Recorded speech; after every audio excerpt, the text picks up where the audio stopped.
Saludos, ¿qué tal? Muy buenas tardes, bienvenidos un día más a nuestro abierto. Hoy tenemos con nosotros a Lorena Milbaque, secretaria local del Bloc Compromís en Gandía. Bona vesprada, benvinguda. Bona vesprada, Begoña, gràcies. Javier Viciano, secretario ejecutivo del PP en Gandía. Bona vesprada també, benvingut. Bona vesprada, moltes gràcies. Y José Manuel Prieto, secretario general de Joves Socialistes. Bona vesprada. Hola, bona benvingut vesprada. también. Gracias. Bueno, vamos a empezar hablando de ese rescate a la banca española mediante una financiación de fondos europeos por valor de 100.000 millones de euros, pero sobre todo por las consecuencias que pueda tener esto a los ciudadanos de Gandía. Desde el gobierno anunciaban que esto es muy positivo, que unido al plan de empleo y al pago a los proveedores pues va a mejorar la situación. No lo ven de la misma forma, en este caso, los dos miembros de la oposición, que creen que sí que va a afectar directamente a la ciudadanía. ¿Es así, Lorena? Sí, a veure, jo crec que cal explicar-li a la gent d'una forma senzilla el que suposarà aquest rescat a la banca espanyola i han d'entendre què és el rescat a la banca espanyola. Jo crec que al final ballen moltes paraules, ballen moltes xifres i la gent no arriba a entendre realment el que és. I el que és molt clar, és una nova injecció de diners als bancs, una nova injecció de diners que van arribar a l'estat espanyol a través d'Europa i que van anar directament des de l'estat espanyol a les entitats financeres, al sistema financer, als bancs.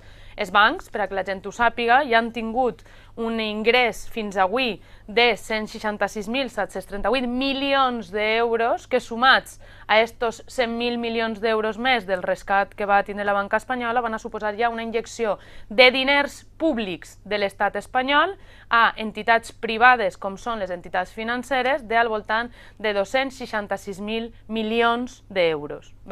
I això per què ho dic? Per a que la gent entenga. L'estat espanyol a finals del 2011 tenia un 68% de deute públic, que això significa despesa que genera l'educació, la sanitat, etc. Però tenia un 200% de deute privat. Què vol dir això? Que era molt més el deute privat que el deute públic. I què ha fet l'estat espanyol? Ha transformat aquest deute privat en deute públic i amb els diners que ha rebut tant d'Europa com els que hem tingut ha anat a salvar els de sempre, els bancs, el sistema financer, amb un exercici, crec jo, d'irresponsabilitat total. Tot el contrari del que el senyor ministre d'Economia diu que és un acte responsable, i és més bé tot el contrari. Així, per a responsable hi ha dues definicions. La primera definició és quan un complix amb les seues obligacions i presta atenció d'allò que fa. I una altra de les definicions és quan un és culpable d'alguna cosa i s'obliga a respondre d'alguna cosa. Doncs així és tot el contrari. Primera, ningú respon de ninguna cosa perquè els que han creat el deute de les entitats financeres i dels bancs han cobrat indemnitzacions milionàries i se n'han anat al carrer i no passa res, no hi ha cap tipus de conseqüència, i per un altre costat són ells els qui ens han abocat a la resta de la ciutadania a tindre que patir retallades dels nostres serveis públics per a cobrir el deute privat que ells mateixos han generat. Per tant, això ha de quedar molt clar. El rescat a la banca espanyola és el convertir el deute privat que han ocasionat els de les entitats financeres que damunt han cobrat indemnitzacions milionàries i se n'han anat al carrer de rosita sense que passara res, i ara els ciutadans de peu ens veurem obligats a pagar més impostos, a tindre més reduccions en els nostres serveis públics per a que aquesta gent puga salvar el seu honor quan han sigut ells els que ens han creat a nosaltres este gran problema. En la misma línia s'ha manifestat el Partit Socialista. Sí, nosaltres anem bàsicament en la mateixa línia, amb una certesa primer, que la gent ja està cansada de que no li conten les coses com són i que els polítics no diguen a les coses tal i com són. Entrem en un debat de nou de terminologia, i la veritat és que s'està ocultant molta de la veritat d'aquest rescat bancari. Perquè el diumenge, perquè dissabte el president no va eixir, estava amagat, no sabíem on estava el senyor president del govern, diumenge el president del govern va dir que era una ajuda quasi divina, com si ens haguera tocat la loteria, i no és cert que ens hagi tocat la loteria als espanyols, i la va anomenar línia de crèdit. I de nou estem entrant en un debat de terminologia, no és una línia de crèdit. És una asfíxia dels bancs que anem a pagar tots els espanyols de la nostra butxaca. I ja ens agradaria des del Partit Socialista enganyar-nos, però no és així. Per què ho anem a pagar tots? Bueno, si mirem el cas de Grècia, a nosaltres ens ha donat 100 milions d'euros als bancs, a les entitats financeres, perquè el problema i el susto que li entrava a Europa era de veure el deute de les entitats financeres, no el deute dels comptes públics, que més o menys s'està equilibrant amb aquestes retallades brutals. A Grècia se li han donat 200 milions d'euros, és a dir, més o menys el doble que a nosaltres. Què ha comportat aquesta ajuda de 200 milions d'euros a Grècia amb la diferència que allí no s'ha donat als bancs, sinó que s'ha prestat directament a l'Estat? Doncs bueno, unes retallades socials brutals. reducció de pensions, reducció de funcionaris. S'estima que així a Espanya, amb aquesta nova injecció bancària, més de 500.000 funcionaris en tindran que anar al carrer. Reducció de les prestacions socials, reducció de les prestacions per desempleo, de les prestacions que es presten a tota la gent que està aturada. I així una infinitat de successions que tindran incidència en la vida de les persones i que van a provocar que per a salvar als bancs hagin d'asfixiar més encara a les famílies. Línia de crèdit. No va ser una línia de crèdit ni a les famílies, ni a les empreses, ni als emprenedors. I a qui hauria que rescatar, i això ho hauria de saber el Partit Popular, no és als bancs. Hi hauria que rescatar als emprenedors, hi hauria que rescatar als aturats, hi hauria que rescatar als pensionistes, hi hauria que rescatar a tota la gent que està pagant més per menys. Estem pagant per solucionar aquests 100.000 milions d'euros que no és cert que hagin de tornar les entitats financeres. Aquests 100.000 milions d'euros, encara que ho diga el govern espanyol, Europa ja ho ha dit, són milions d'euros que haurem de tornar els ciutadans. Com? Via d'impostos, via directa o des de la via indirecta. Quina és la via indirecta? Bueno, pues pagar per anar en carretera, pagar per els medicaments, pagar per pujar a una ambulància, pagar per una prestació pública, pagar per un servei administratiu en un ajuntament quan demanes un paper, operacions que tenen una incidència que quasi sense adonar-nos va afectar directament a unes butxaques empobrides y a menor capacidad adquisitiva. Parece increíble las posturas, seguro que vamos a escuchar otra totalmente diferente ahora, Javier. Una otra versión seguramente. Yo desde luego no sé, los ciudadanos que nos escuchen en este programa, que además es de análisis, dirán, es que estos políticos, yo no sé lo que dicen cada uno. És que ho ha dit Europa, l'únic que diu que no és el senyor president. Bé, jo vull posar un punt d'optimisme, perquè sempre crec que Espanya és una nació molt solvent, igual no ho ha cregut ara, sinó ho ha cregut inclús quan estava governant el PSOE, però tots estem parlant de rescat, és a dir, al final és un tema de paraula, i jo penso que no és un rescat, és una prestació de diners. No ens oblidem que aquests diners n'hi ha que tornar-los, és a dir, indudablement n'hi ha que dir que aquests diners que te deixen n'hi ha que tornar-los, i con tots els diners, quan unes persones te deixen, o un estat, o en aquest cas Europa, te deixa els diners, indiscutiblement va a vigilar que aquests diners vagin a ser destinats per a lo que són. Jo penso que el Partit Popular sempre, jo crec que ha sigut valent. Ha sigut valent perquè el problema de la banca no s'ha creat de fa 2 mesos, ni de fa 3. El problema de la banca, i jo recordo dir a l'anterior president del govern que teníem el sistema financer de Champions, que érem els números 1. Entre altres coses, lo dels brotes verdes i tot això. Quan realment, com ha dit el senyor Prieto, diu que si nosaltres estem ocultant. Jo penso que nosaltres no estem ocultant, al contrari, estem traient el que realment la situació que està a Espanya. És a dir, però bé, no ens pots acusar d'ocultisme quan realment han tret al final el que realment és la situació, quan els senyors del Partit Socialista diuen que estaven brotes verdes, diuen que teníem la banca la número 1 d'Europa i que realment al final no ha sigut així. Però jo penso que aquesta forma de rescat tampoc, és una prestació de diners, és una ajuda que al final és necessària, i jo crec que ha sigut valenta la decisió per part del govern de sol·licitar això. Penso que és que al final es fa per a una cosa que és real. La banca té que fer la funció que té, i la funció que té és la funció bàsica de prestar diners a les empreses, a les famílies, i no estar ara conforme està, que tots sabem que per desgràcia té el grifo tancat. Jo penso que en aquesta ajuda tornarà a ser, la banca tornarà a ser i a funcionar com l'economia real, que és com que realment està, la banca està per això, la banca està per prestar diners per a que l'economia funcioni. Pensem que és una bona medida, indudablement que és una cosa necessària, que tal vegada, si això s'havia fet fa 3, 4, 5 o 6 anys, que realment el problema de la banca és el mateix que n'hi ha ara, no. Segurament igual, potser ara no estaríem igual. Jo li explicaré per què no. També és cert, i en això sí que compartisc, i vaig a per davant, que som els primers defensors de totes les responsabilitats, des del primer dia fins a l'últim, caiga qui caiga, perquè les responsabilitats, al final, són de qui són. I així ja no claves si és d'un partit o és de l'altre, però, per exemple, tenim, tots sabem que el Banc d'Espanya és el sistema controlador del tema financer, i pareix que no s'havia enterat. Estranyament no s'havia enterat o no volia enterar-se. Entonces me preocupa. Entonces, jo en això sí que vos dono la raó. En que n'hi ha que depurar responsabilitats? Perfecte, clar que sí. Per què no? Perquè una persona no pot estar en un banc, conforme tots sabem, quebrat, i que se'n vagi en 15.000 o 16 milions d'euros o a la butxaca. No, això no és real quan les empreses i les famílies ho estan passant mal. Però tornant al temps, jo penso que és una bona mida necessària, no agradable, però necessària, però que ens han vist abocat per la situació actual que tenim ara. És a dir, això no ho han creat nosaltres, ni ho ha creat el Partit Popular, és la situació real que tenim en este país. Bueno, saben que tras este primer turno pueden intervenir de forma aleatoria, de forma breve. Sí, una xicoteta matisació. La gent està cansada de que ens barallem i està cansada que uns altres... Jo no m'he barallat. No, però contínuament així tenim posicions encontrades que poden fer perdre a la gent la visió del que està passant i la visió del problema que estem analitzant. La gent està cansada també de que no li diguem la veritat i hem de canviar, nosaltres tots, vostès i nosaltres, la manera de fer política. És urgent i és imprescindible. Per a no consentir coses com la que ens ha portat a este rescat a la banca.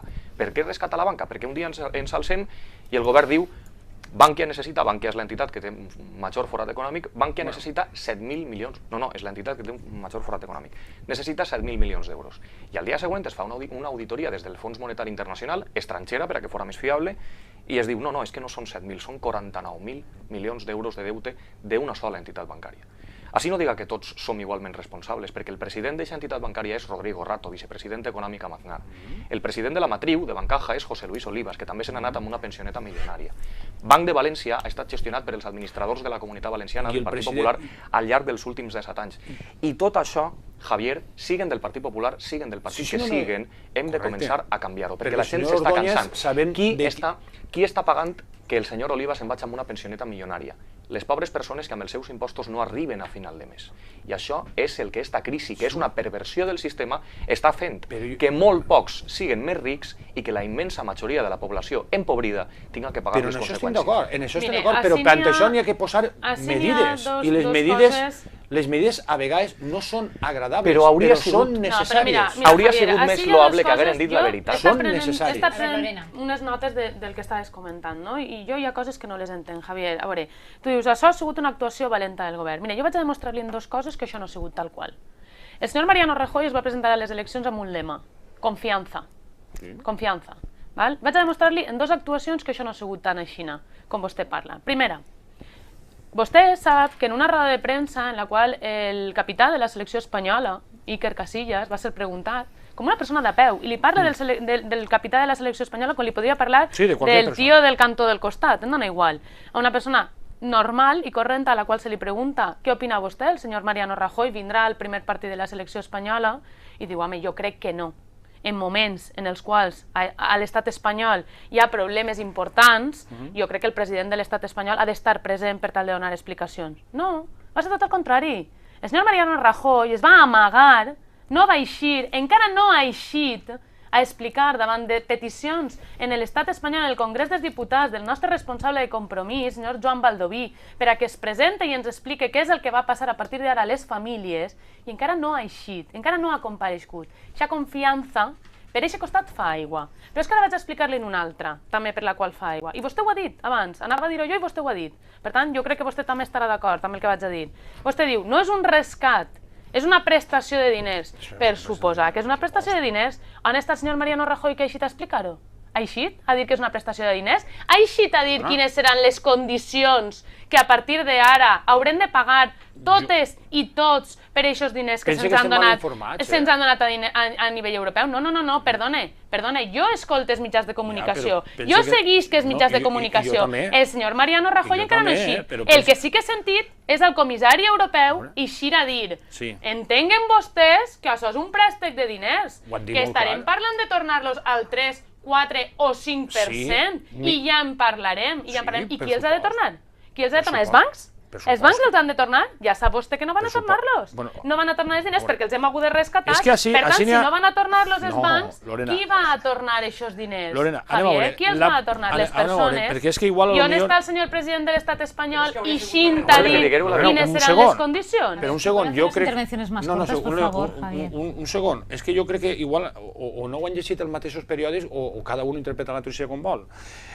Vostès saben perfectament que ara n'hi ha una proposta d'una injecció de diners en el sistema financer, però estem a l'espera de l'auditoria que venen de los famosos señores de negro, que ahora se le llaman señores de negro. Montoro li ho diu així, no? Perquè cap altre partit Los sol señores és de el senyor negro, Montoro. de que vienen d'Europa, per a comprovar si l'estat actual dels bancs, l'estat financer espanyol, és de 40.000, de 60, de 80 i de 90. Que el seu president va dir que no demanaria el rescat, fins saber els resultats no estem de les parlant auditories. del rescat, el mateix parlem. Això ho va dir el seu president. No confundim a la gent que això no és el rescat ni de Grècia ni d'Irlanda. Estem parlant d'una intervenció, d'un ingrés de diners en el sistema financer espanyol per a poder tornar a tindre crèdit les famílies i les... Però, Javier, sense tindre el resultat de les auditories? Sense tindre el resultat de les auditories de l'estat del sistema financer? Sense saber realment si s'ha fet una bona gestió o no? El problema que té vostès, esperes a que isga, perquè el senyor de Guindos ho va explicar molt bé. No, Estem molt en bé, una molt bé, auditoria i quan s'acabi demanarem els diners que realment són. Seran 40, seran 60, seran 80, seran 100, seran 93. És a dir, ho va explicar perfectament. Però, És Javier, a dir, el primer, i vostès saben que és obligatori, és la sol·licitud, perquè Europa no ingressa diners si tu no ho demanes. Si electoralment, si l'única preocupació és electoral, si l'única preocupació és una motivació electoral, i si dir als espanyols que Però això... no estem en un tema de motivació electoral, és una motivació de necessitat actual de conforme estan els espanyols. Pues ho estan explicant mal, entonces. Perquè no busquem el vot, busquem la necessitat. Això ens va costar sangre, sudor i làgrimes als espanyols. Però és que... Seria més rentable electoralment, és molt bé el que vaig dir. Però és que electoralment no vull parlar d'electoral, és necessitat de persones. L'únic que hauria d'haver fet el president és haver contat la veritat als espanyols. És el mínim que mereixen els espanyols. No, perquè dic que és una línia de crèdit que sols hauran de tornar els bancs. I és mentira, no és una línia de crèdit. És una ajuda per a que l'Estat no se n'anara a fer punyetes que hem de tornar tots. Bueno, me parece que estamos incidiendo otra vez en lo mismo y casi que me gustaría ir a temas un poco más locales, como por ejemplo esa nueva relación de puestos de trabajo que ha aprobado la Junta de Gobierno local y que va a suponer que el Ayuntamiento va a ahorrar en esta legislatura hasta 16 millones de euros. Para ello, 200 personas van a finalizar su contrato en el Ayuntamiento, 38 de esas personas van a ser despidos. Bueno, pues jo sí... L'explicació és molt breu. L'explicació és molt breu. Tots sabem la situació real que n'hi ha en l'Ajuntament de Gandia. Indudablement, el govern també, en el plan de pagar els proveïdors i tot, t'obliga a tindre una sèrie de reajustos i poder garantir no sols el tornar els diners que t'han donat, sinó el tindre la viabilitat com a ciutat, i per tant ens hem vist abocat no sols en el tema de personal, sinó en altres coses, com a prestació de serveis i tal, intentar reajustar allò que pensem que pot ser prescindible, però una cosa és que vull ser clara, sí que anem a garantir la mateixa prestació de serveis al ciutadà que n'hi havia sempre. El que passa és que hem d'optimitzar els recursos que tenim en base al pla d'ajust que tenim, perquè indudablement els diners són els que són i no podem gastar-nos ni un euro més de lo que ingressem. A més, no és un tema que ho sap totes les famílies o tot el món, però el que sí que garantissem és una optimització de recursos, un ajuntament totalment transparent i totalment que no tinga deudes i que puga pagar a tot el món, i el primer, que el servei del ciutadà siga el mateix. Que me van a parlar de tasses segurament? Doncs és que les tasses són el que n'hi ha, però és que els preus i les coses valen el que valen, i a vegades els ajuntaments no poden fer front a tot allò a lo que estàvem acostumbrats antes, que per cert ens ha portat a lo que teníem, a tanta deute, a quasi 300 milions d'euros. Jo niego la major. Així ens està passant un poc més del mateix que està passant a l'Estat. Amb més impostos, perquè estem pagant molt més impostos, estem fregint-nos a impostos gràcies al govern del PP, estem tenint menys serveis. Jo tinc així l'execució del pressupost del 2012. L'execució del pressupost del 2012 està feta a partir del que portàvem de pressupost de l'any anterior i a partir del seu mateix pressupost que han aprovat enguany. L'any passat hi havia previst per a despeses de personal de l'Ajuntament de Gandia 23 milions d'euros. Vostès, sols en el que portem de 2011, han augmentat en 1.383.000 euros la despesa de personal. Vull dir que d'estalvi absolutament res. I ja que volem estalviar, comencem per estalviar en les dedicacions exclusives del seu propi partit, 15 front a una dels grups de l'oposició. Mire, jo crec que és una vergonya. És una poca vergonya parlar de la manera en la que vostè està parlant. I vaig a dir-li per què. Perquè la gent també ho ha de saber. Vostès estan parlant d'aprofitar-se del despido de 202 persones de l'Ajuntament de Gandia, 202 persones que treballen en l'Ajuntament de Gandia, per estalviar-se 16 milions d'euros, i no estan parlant de retallar ni una de les 55 dedicacions de treball que tenen vostès a l'Ajuntament de Gandia de càrrecs de confiança. Tenen tan poca vergonya tan poca vergonya que són capaços de dir que l'estalvi l'anem a pagar entre tots i així l'únic estalvi, de moment, en cost de personal, ha sigut des del grup de l'oposició. Perquè és del grup del Partit Popular, perfectíssimament, i això es pot conèixer, estan recol·locats en altres llocs. I vostè en això deu de conèixer prou. Deu de conèixer prou d'estar recol·locats en altres llocs. En moments en els quals vostès estan eixint a dir que anem a estalviar en la RPT en 202 persones que van anar-se'n al carrer i que van incrementar les xifres de l'atur i que són persones que duen darrere unes famílies i que han de mantindre i tenen tan poca vergonya de retallar-ne ni uno dels seus càrrecs de confiança. Jo sols li vull dir una cosa. Ni uno. Sols li vull dir una cosa. Ahir n'hi ha un Això és pressupost marcat vergonyós. i aprovat. Vergonyós. Nosaltres anem a complir-lo. A costa dels funcionaris, a costa dels treballadors de l'Ajuntament, a costa dels treballadors. Vostès parlen del Partit Popular i parlen de quantes persones tenen vostès col·locades a l'Ajuntament de Gandia com a càrrecs de confiança. Això és molt fàcil de saber. Quan acabe la legislatura, de pasar el examen y saber lo que hemos gastado. Javier, lo siento, pero nos hemos quedado sin tiempo. Muchísimas gracias a los tres. Nosotros volveremos el jueves. Adiós y muy buenas tardes.